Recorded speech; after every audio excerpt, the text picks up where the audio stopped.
The Wizard of Oz had political meaning. The yellow brick road represented the gold standard.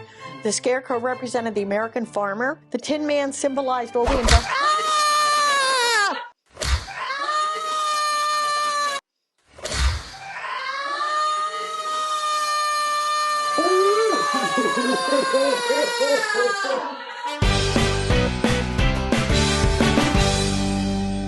The Wizard of Oz from 1939, an epic fantasy adventure, and I'm going to do a little bit about the plot, but unless you were hidden under a rock for your whole life and on Thanksgiving laid in bed all day, you will know this picture. But here's the plot. Young Dorothy Gale and her dog Toto are swept away by a tornado from their Kansas farm to the magical land of Oz and embark on a quest with 3 new friends to see the wizard who can return her to her home and fulfill the wishes of the others.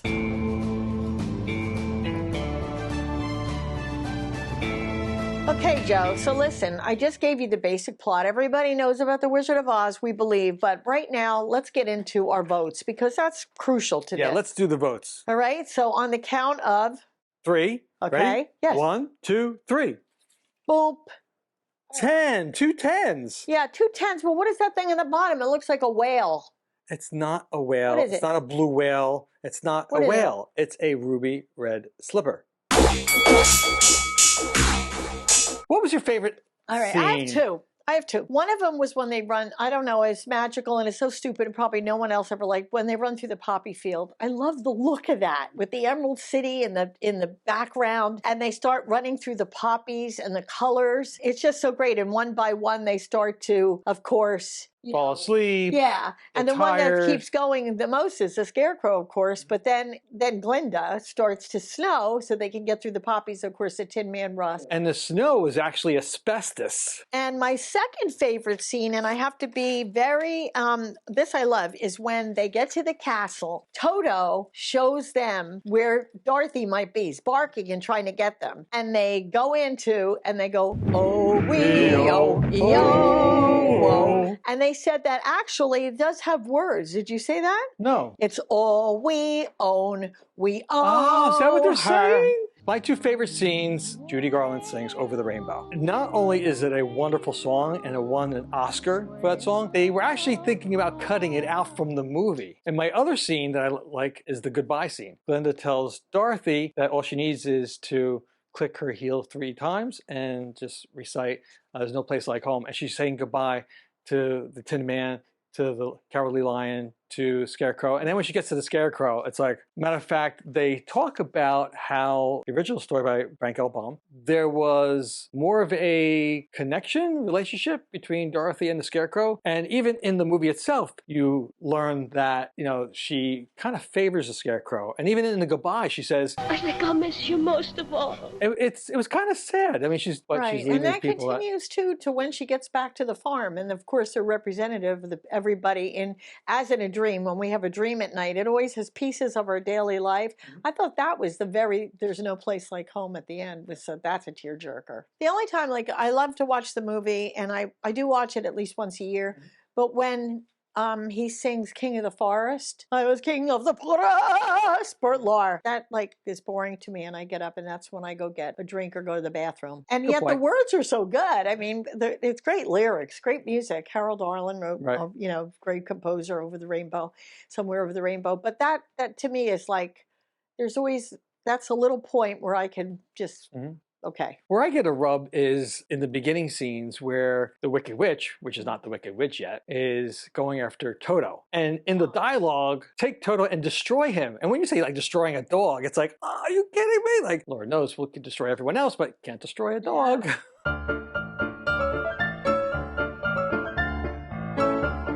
We're off to see the wizard. And what better way to a journey through Oz than a drink as magical as Dorothy's Ruby Slippers. The Ruby Slipper cocktail, complete with a sweet twist from the Lollipop big Guild lollipop. themselves. I can't get my lollipop all in my mouth at once. Oh, that's a problem you got to deal with, and your boyfriend. I have to practice. So you have 1 ounce of gin, Beefeater or Tanqueray. I use Tanqueray this time. 1 ounce of cranberry juice, ½ ounce of grenadine, ½ ounce of lemon juice, ¼ ounce of cinnamon simple syrup, a dash of lime zest, a splash of herbal liquor, and I used Frega for my herbal liquor. Do you know what strega is? Strega is an Italian thing. Yeah, so strega is an Italian liquor. And then we add a colorful lollipop. So it's a martini-style drink, shaken. Throw some ice in there, pour it into a martini glass, adds a splash of sparkling wine, and there you got it. This one isn't too bad.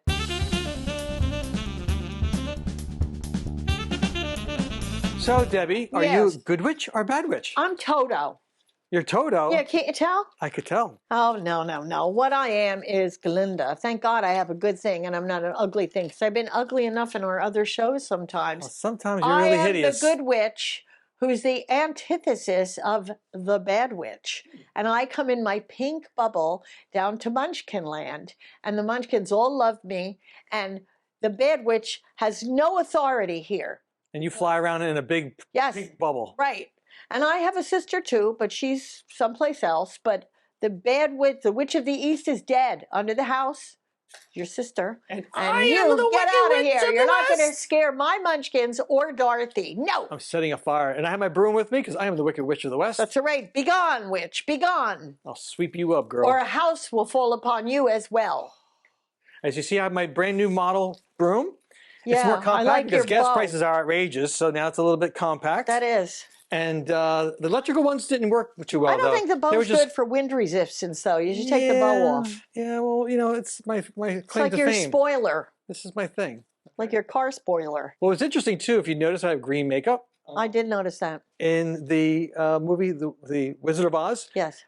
Great movie, but tons of crazy mishaps and abuses and stories that will make the viewer, you guys, want to stay tuned, because my role as the Wicked Witch of the West. Can't stay away from this, Joe. If you remember the Wicked Witch, she was all painted green. It was actually copper-based makeup that was placed on her skin. And what the problem was, she had ingested a couple of times some of the makeup when she couldn't eat, so she had to sip through a straw in order to feed her.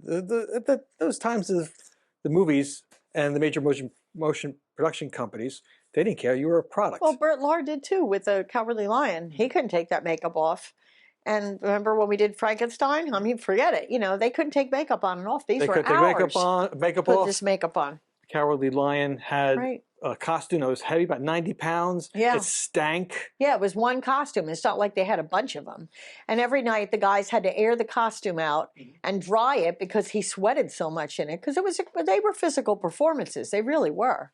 Yeah, and one thing that came about, I discovered that even the Scarecrow, he was scarred for a year because of the makeup that he was wearing. The Tin Man, Buddy Epson. If you recall, Buddy Epson was originally cast as the Tin Man. Actually, he was originally cast as a Scarecrow. Yeah.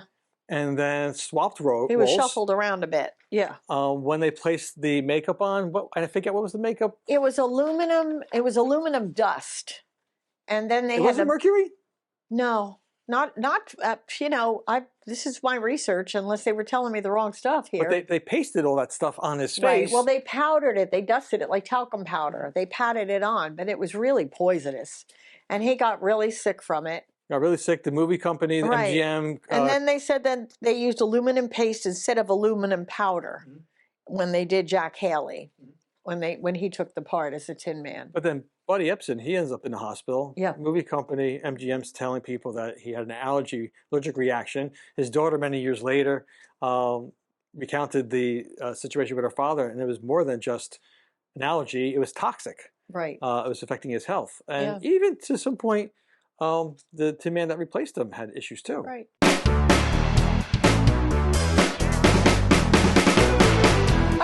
Talk about Judy Garland. I don't care, because they have to bring some semblance of normalcy back to this thing. You sound like Judy Garland. Go ahead. All right. You had an experience with Judy Garland. Yes, we did. She was cray-cray. She was very tragic. And I know that I do say things about, but I had like a bigger life. And at the Garden State Art Center, which is now the PNC Bank Arts Center, some silly thing, down in Homedale, New Jersey, initially, when it opened up, you had boxes that you could have a season ticket and you were in the front. So I went with my parents. Judy Garland was there. She was at the time of her life when she was like turned into actually Neely O'Hara in Valley of the Dolls. They almost used that as she was like a person that they were using for Valley of the Dolls, which is, I love that cheesy movie. But anyway, she was singing and she was bombed and she was high. And we had in the next box Lorna Luft, which is her daughter, I guess. No, Liza wasn't there. And she actually lost her balance and she fell off the stage right into the boxes. No. And we were there like, everybody. And she was staying at the Berkeley Carteret, and that was it. She was done for the night. Come on, Judy, get up. And that was the end of the show. And they took her back. I think she was staying at the Berkeley Carteret because there was no Oyster Point or any of this other stuff.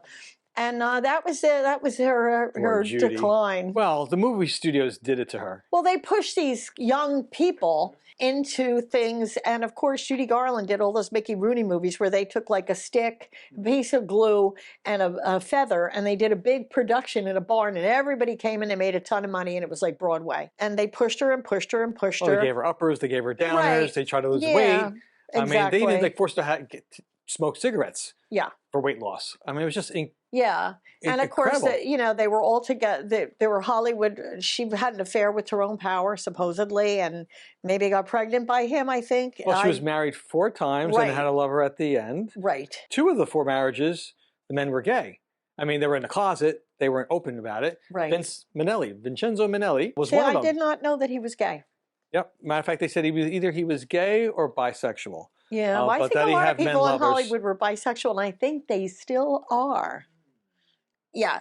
And also, she had an affair with Tyrone Power. I can't believe it because my mother and I are so in love with him. But I mean, on a 1 to 10, Tyrone is 12. And Judy Garland was pretty, but she kind of had that weird look that gay people seem to like. It's like crazy. Judy Garland as a gay icon. I mean, she had such an impact. I knew we'd go down that road. Yes, we're going down that yellow brick road. Somewhere Over the Rainbow is a gay anthem. It's about going somewhere else. And the fact that Judy Garland sang it, what started the connection between the gay community and Judy Garland. A lot of gays were oppressed, criminalized, institutionalized. You're talking about a time when you couldn't come out, couldn't be yourself. And as you followed Judy's life, she was tragic too. I mean, people of a certain age, gay men especially of a certain age, remember how many times did you see a drag performer do Judy Garland? Because she looks like this, and she's got this crazy kind of way. And she had a weird puppet face. She did. And not when she was young. When she got older, she looked kind of bizarre. But she was hitting the bottle so many times between that and the drugs. There was also the Friends of Dorothy. So when you couldn't come out and you tried to identify with another member, another gay man especially, you would say to them on the side, are you a friend of Dorothy? Judy had a tragic life, especially gay men. They love drama. Yeah, but I don't think Harold Arlen had that in mind when he wrote that gorgeous song. No, I don't think so either. I think it's because Judy sang it. I think because as Judy developed as an actress, and her life story and the tragedies and the fact that she was dating and marrying gay men or bisexual men. Yeah. Many news accounts noted that when you went to a Judy Garland performance, there were tons of gay men in the audience. I mean, she was beloved by, all the it's so gay crazy. Community. Let's go on to Frank Morgan, who is, he plays 3 parts, which is really crazy. He was the wizard. He was also Professor Marvel. And then he also was the gatekeeper at the door for Oz. I always forget that part. And when I watched it again, I went, oh, that was him too, which is like, I've seen the thing at least 200 times. I mean, at 70 years old, Jesus God, I've been watching it, so there were like 5 sitting, Thanksgiving. He was bombed. And there were so many people when we go through these classic films that were drunk on the set, and they got away with it because they did something that was gregarious, and the director went, that's great. So when he's hanging out the door and he's going like, no, you can't come in, the wizard won't see anybody, he's bombed.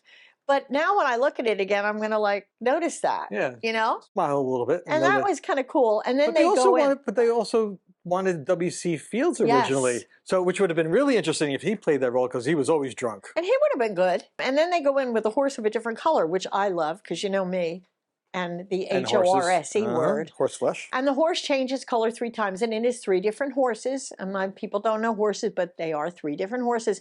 But they were covered with a paint dust that was made out of sugar. And the horses loved it so much that they were licking it off as fast as they put it on them. So they had to have one take for each of those horse scenes because the horse was trying to eat it. Margaret Hamilton, the Wicked Witch of the West, but she actually burned her face. But she was beloved by everyone. She had such a hard time, though, because the kids that went to the movies, some of them were running out of the movie theater because they were so scared of her and the monkeys. They didn't realize it's a Wicked Witch of the West is a fictional person. She ends up on Mr. Rogers to try to like soften this appearance of, Mr. Rogers, when you went on his show. After he put his sweater on, he tied his shoelaces. Yeah, anybody on the show was gold. And did you know she was on an episode of Sesame Street? That I did not know. She appeared on Sesame Street, but it only aired once, the original airing. Parents called in, moms, dads, saying that their kids were so upset because once they saw the Wicked Witch of the West, Margaret Hamilton, they got scared and they were like terrified. The Munchkins. We had, 100 plus Munchkins cast. Yes. It was the largest casting call of any movie ever. They were paid about about $50 a week. Their manager, Leo Singer, got half of what they would take in. But they also noted too, and we'll talk about that later in the special edition of Joe's Thang, Munchkin edition, that one of the other cast members got more money. Yeah. They weren't even human. Do you know who that was? Toto, Terry the Terrier. Yeah, a Cairn Terrier. Cairn That's Terrier the breed. was paid $125 a week, more than some of the human actors, especially the Munchkins. Well, I'm going to talk a little bit about, it was like one of the first uses of real Technicolor in films, and it was cool because the beginning wasn't black and white, it was sepia tone. A great transition when she opens the door and you see Oz, because sepia tone lent more to the farm life, the sagebrush and the tornado. The tornado actually was, I think it was 35-foot-long muslin stocking was spun around on a miniature Kansas set to create a realistic swirling effect, which is amazing. I mean, that tornado, and if you've ever seen a tornado, but it looks like that. Yeah, exactly. It does. The film, it does. It's it, totally. And it's so much better than CGI. I'm just like, my son fights with me because, Mom, you hate CGI. No, I don't hate CGI. I loved Industrial Light and Magic, but since then, everything looks like a video game to me. And the ruby slippers initially were silver, but then when they made the film Technicolor, they thought, you know what, these got to pop. Right. Especially because Glinda was all pink. So they had the color, and that was pink. That was really beautiful, Academy Award. They won an Academy Award for Best Song, right, Over the Rainbow, and Best Score. Follow the Yellow Brick Road, Ding Dong, the Witch is Dead, the Witch is Dead, Off to See the Wizard, Yep. If I Only Had a Brain, and the witch scene. So anytime the Wicked Witch showed up, you always heard the sound. So you knew, it's like... Right. Munchkinland, Madcap and Hijinks, or Hollywood Legend? And let's follow the Yellow Brick Road. Okay. Follow. You want to hit? No. I have my lollipop. Lollipop. Suck it, Oh, Dad. Suck it. lolly. This was the largest cast of Little People at 124 actors. Mm-hmm. There were rumors rampant after the movie was done. Oh. There was a comment from producer Mervyn Leroy shortly after the film was wrapped up. Yeah. He said they had sex orgies in the hotel and that they had to have police on every floor. There you go. The rumors continued when the Cowardly Lion, Bert Lahr.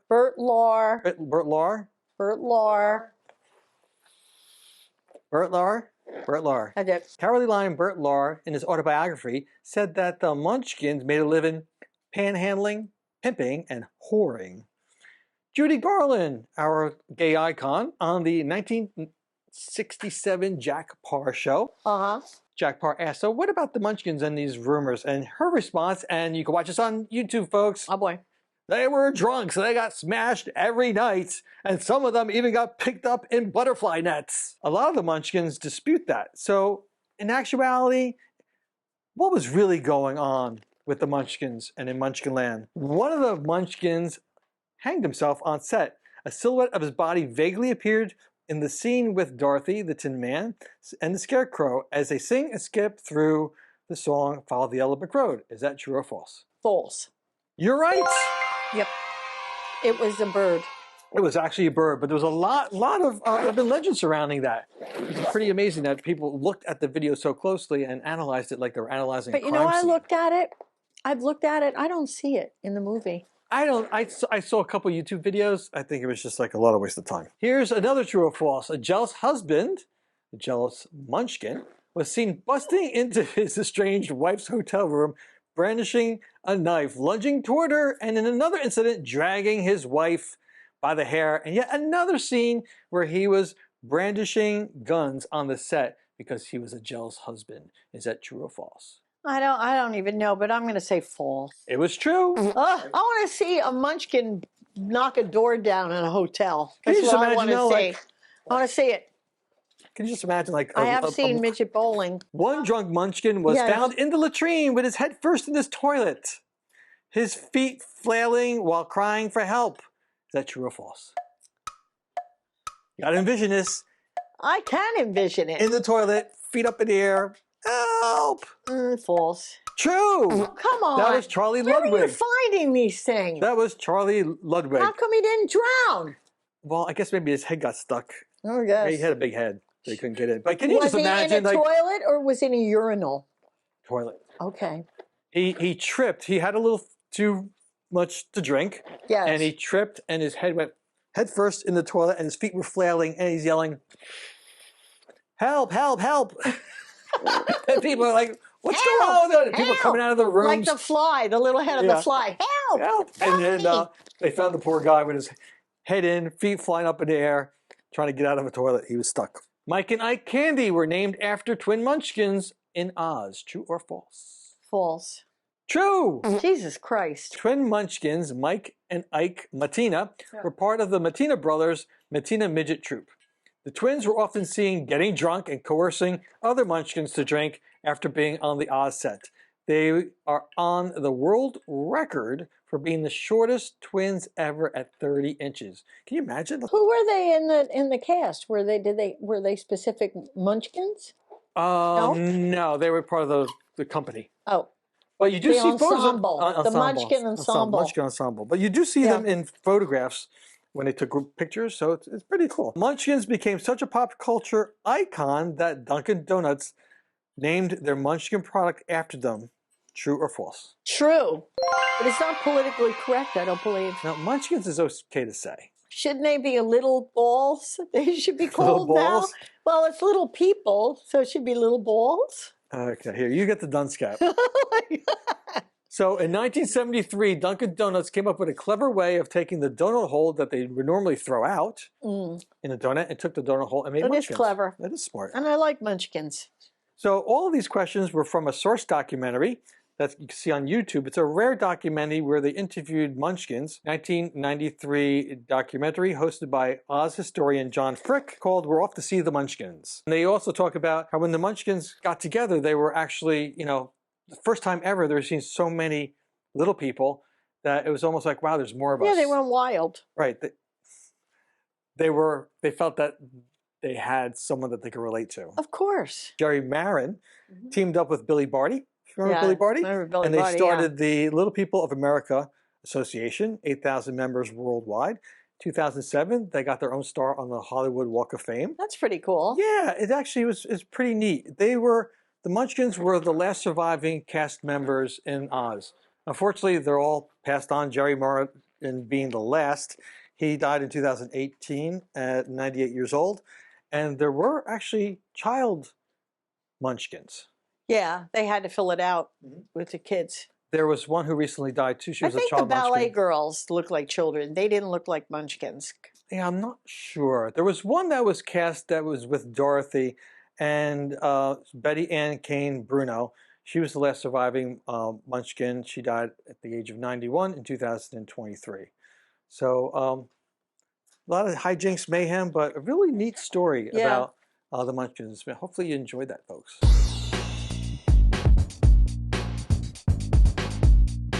Jason and the Argonauts, 1963. Ray Harryhausen, who's a special FX guy who learned everything from Willis O'Brien, who did King Kong originally. It's a story about the legendary Greek hero who leads a team of intrepid adventurers in a perilous quest for the Golden Fleece. And the reason I'm including these is they're magical. They transcend you to another place, like Oz. And they're very, you just get swept away. Great stories. Mysterious Island from 1961. I just love this movie. During the Civil War, a group of Union soldiers, a Confederate and a civilian, escape the stockade using a stolen hot air balloon and end up on a strange Pacific island. And Bernard Herrmann did the soundtrack, who did all the Hitchcock films. One of my favorite fantasy films. So well done. Mary Poppins. In turn of the century in London, a magical nanny employs music and adventure to help two neglected children become closer to their stiff banker father. And it also starred Dick Van Dyke, who still, at 90-something years old, has it together.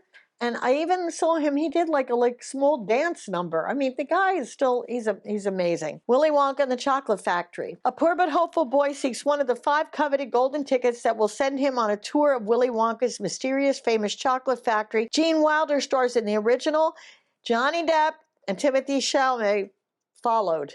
But the original is the best. As we always say, it usually is. But that's my watch list this week, Joe. It has such a cultural impact. Think of the story themes. You're talking about a journey. You're talking about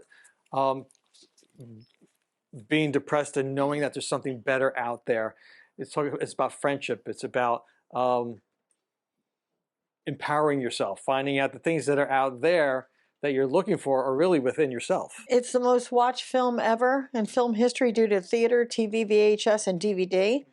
The iconic movie lines that we all know that have transferred into the regular culture in America of things we use in regular conversation, you know? Like you walk through the woods and you get lions, tigers, and bears, oh my, things like that. And this is a movie you watch at home with you put your kids, 5-year-old, put them on the couch, let them watch it because it gives you the magic that poor kids are losing now in society. And the symbolism, follow the yellow brick road, the Emerald City, and of course the infamous ruby slippers. Right. Do you know that there's only 4 pairs in existence? There were many of them created, but only 4 left. I know one pair just flew by my head before. That was a flying monkey pair. That's what it came across. Not again. That was pretty good. That was a nice shot right there. Yeah, right. It really was. 4 pairs. One owned by a private collector, another owned by the Smithsonian, one owned by AFI, American Film Institute. Right. And there was a private collector that owned it that lent a pair out to the Judy Garland Museum in Grand Rapids, Minnesota. But do you know that pair that was in the Judy Garland Museum was stolen? No. And it's I didn't know anything about this. Weird case of theft, but also revenge porn. Yeah. I have so much lollipop. I could see. I say revenge porn, and you start talking about lollipops. But anyway, in 2005, the pair of ruby red slippers that was in the Judy Garland Museum in Grand Rapids, Minnesota, was stolen. The museum pays tribute to Judy Garland, her hometown in Grand Rapids. It's in her old home, and they have on display many artifacts and stories about Judy Garland. One of them, the ruby red slippers, was on loan, and someone, a thief that was sort of, came out of jail, was trying to get himself, he had a past record of stealing and receiving stolen goods, learned that maybe there's one last score that he could nail and maybe make it big. He learned from one of his mobster friends that the ruby red slippers was insured for $1 million, so that those slippers must be rubies. And so, let's do the final. What a dope, right? Yeah, one more final thing before he ends his career. That person, Terry John Martin, is 76 years old. And this is what I can't believe. He goes into the museum, smashes the exit door window, opens the door, goes to the plexiglass box, smashes that, steals the slippers, and walks away. And I'm thinking, any cameras, security, any bells going off? 20 years ago, no, The ruby slippers were, insured for $1 million. So now he's thinking he scored big. Yeah. One less score, he nails it. Only to find out when he tries to pawn it that the slippers are glass or sequins. There's no rubies. So he's like, this is worthless. So he dumps it. He gets rid of it. And he's so dumb. He doesn't realize it's like just being in a museum would make it worthwhile on a different level. He had no clue. Private collector lost his slippers, $1 million. So they put out a reward. They work it in a situation with the FBI. So they put out a reward, and they find out that someone does call. They claim that, oh, I have information about where the slippers could be. It was Terry. He's calling, figuring, now I can at least make some money. I got rid of the slippers. I'll just tell them, where I sent it. But it was the FBI setting up a trap. FBI sets up this fake reward so they get information. He didn't leave a name, but they knew where the telephone call came from. So they went, nabbed him, investigated, indicted him. So of course, poor Terry John Martin, he goes to the hearing in court, and he goes in a wheelchair. He's got an oxygen tank. He claims that he's dying. The judge, I guess, feels sympathy, or maybe they work out a deal with the FBI, because later they find a second person. And Terry gets off scot-free. Now he has to pay $23,000 plus in restitution, $300 a month. And what I find totally interesting is that he claims he's going to die soon, but the judge says, okay, you need to pay $23,300 a month. He's going to die soon. So what good is that? Like, what happens? The second man, though, he's got the slippers. Takes the slippers, and now he's trying to pawn it. He learns about the $1 million. He learns that maybe there's a market out for that. Shows his wife and takes one of those plastic shopping bags and says, oh, look what I got. His wife had been abused by him, this new guy. This is the second character. This guy's name is Jerry Hall Salterman. He's the second man arrested. And so on December 20th of last year, now Christmas time, December 20th, FBI comes knocking on the door. And they go Santa Claus is here. We're coming here for Toyland to collect our toys. Well, not only do they arrest him, but they find $400 worth of pawned, stolen items in his house. They find iPads, iPhones. They find $30,000 in cash rolled up in aluminum foil. They find grills, barbecue grills. They find underneath his stairs, he's got a fenced off area padlocked. What this guy did was he took the slippers and he wanted to get rid of any DNA that could have been associated with touching it, and put it in an ultraviolet box and buried him in the ground. They recover the slippers. They take him to get indicted. He claims that not guilty. He's okay. He had nothing to do with it. But of course, he shows up to court.